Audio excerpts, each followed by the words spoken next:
Hey everyone, it's Admiral Seabass. Welcome back to the War College. Today's lesson is going to be on DEFCON 3 available actions. So the US here is in turn 5 of this game, and they've just gone to DEFCON 3. And they went to DEFCON 3 because the Soviets transited a bunch of naval units here into the Mediterranean from up here in the Black Sea.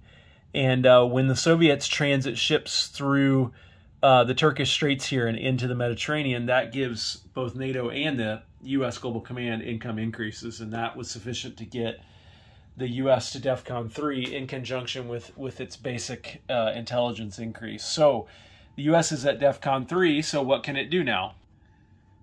So now at DEFCON 3, the U.S. gets 3 additional options that it can take.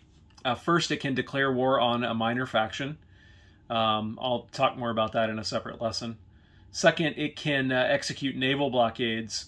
And third, it can move land units without restriction. And what that means is it can start reinforcing its allies overseas.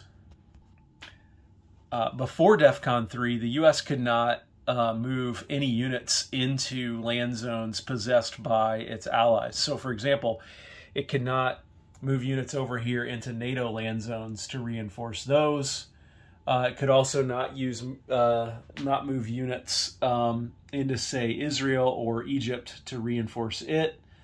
Also could not move, like I say, another Marine over here to Diego Garcia because that's a NATO land zone. So, 3 new options that the U.S. gets at DEFCON 3.